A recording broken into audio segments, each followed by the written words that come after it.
Merry Christmas! I have today a gift for you, a gift of a story that I love to tell at this time of year. It's an old German folk tale, so old that the story takes place long before we had electricity or running water or central heat. And so we begin. Once upon a time, long ago, deep in Germany, there was a little village, a house, and then a deep forest. And in the little house lived a woodcutter with his 3 children. The woodcutter would work all day long in the nearby forest and come home late in the evening with a sled full of cut wood that he would sell in the nearby villages, and this was how they scraped by. And in the house were his 3 children, Hans, who had just become 13, and there's Peter, who was 8, and little Greta, 5. And they took care of themselves where the father worked. But on this day of this story, it's Christmas Eve, and the children are there by the fire, and they are hanging their stockings by the chimney with care. Literally, a stocking that they would wear on their feet. They have chosen one, and they're hanging it there by the chimney so that Santa can fill it that night. Now they know that Santa will bring them candy canes and maybe an orange, a very special treat to have an orange in the middle of winter, or some nuts. And so they're excited and pleased for anything they'll get, but they know there won't be much more than that for their Christmas. That's what they enjoy, and that's what they expect. But they can still dream. And they sit there by the fireplace and they talk about their Christmas wishes. And this leads them to bundle up and head down the road to the nearby village store, a little toy store. They love to go in there and look and wonder and hope. And so each of them plays a little game of deciding what their favorite gift would be. And Hans, who already has ice skates, finds right away a sled. He would really like a fast sled. And then Peter, he finds a toy soldier made out of wood, and even though he's only looking with his eyes, he can see that the legs and the arms and the head move, and he would really love to have that toy soldier. And then little Greta. When they look to find her, when it's time to go, she is glued, staring, looking only with her eyes at this little square box. Inside of it is a set of blue dishes. They're small, 6 little plates, 6 little cups, and they're blue, painted yellow, and they're bright and cheery, and they have won her heart. But they all say goodbye to their Christmas wishes and head out the door back to their house. There they build up the fire, and Hans takes his ice skates and heads to the nearby pond to go skating with the older boys.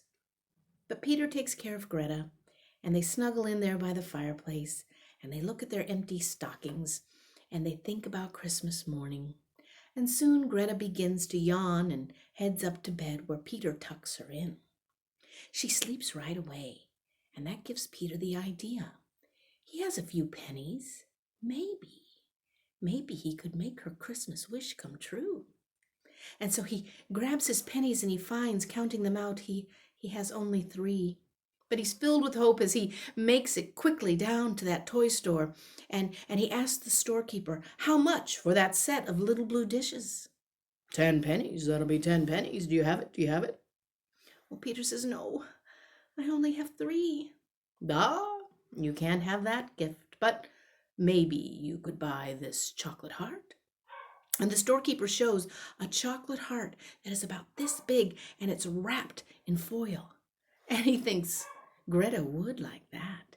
And so he pays the 3 pennies and takes that chocolate heart, and his heart is full as he drops it down into Greta's stocking where it goes all the way to the toe and fills it out fat and full. And then he goes to bed with a huge Christmas smile on his face.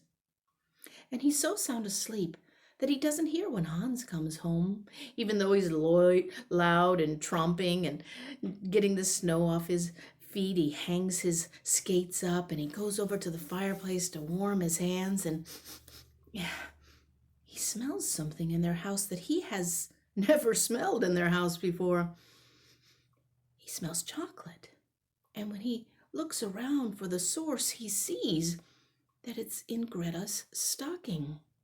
And he's so filled with wonder and confusion that he lifts her stocking off and dumps it out, and it's a chocolate heart wrapped in foil. And he sees that he can unwrap the foil quite easily. And as he does so, before he can even think about what he's doing, he eats the chocolate, all of it, and it's gone in a matter of moments. And as soon as the deliciousness has passed, he knows what he's done. He has eaten his sister's only Christmas that had miraculously appeared in her stocking. And he thinks of his pennies, only a few, but he gathers them and he races. He knows the store's about to close, and he gets there just in the nick of time, and he asks the storekeeper, how much for that set of dishes? Oh, those are very popular tonight, he says. Boy, those are 10 pennies. And so Hans reaches into his pocket and he counts out his pennies. 1, 2, 3, 4, 5, 6, 7, 8, 9. Only 9. I only have 9. But they're 10. And so Hans reaches deep again, and like a Christmas miracle, he finds that 10th penny deep in his pocket, and he buys that gift. And he thanks the storekeeper, and he heads home carefully with it, and it's kind of big, but he's able to stuff it into her stocking and hang it back above the fireplace. And in this way, his heart is healed, and he's able to sleep until Christmas morning. And when the children wake up, they go downstairs and they find their father there by the fireplace, warming his bones. And he sees, as they do, that the stockings are filled. Santa has been there in the night. There's the candy canes. There is an orange. And there's so many delightful treats down in their stockings, but there's no room in Greta's. It all had to be placed above her stocking on the mantel, because to Greta's wondering eyes, her stocking has something in it. It's big and square, and she takes it out, and her Christmas wish has come true. And all the boys look and watch as she sets them by the hearth and starts playing with the 6 little plates and the 6 little cups. And the father is stunned at the miracle of Christmas and the generosity of Santa. And Hans is pleased with himself that he remedied the big mistake he made by eating her chocolate. But Peter is stunned further. How is it, he wonders then and through his whole life, how could it be that the chocolate heart he bought for Greta turned into the Christmas wish of her dreams? A Christmas wish come true. He'll never know, but we do. Merry Christmas, friends. Merry Christmas, and to all a good night.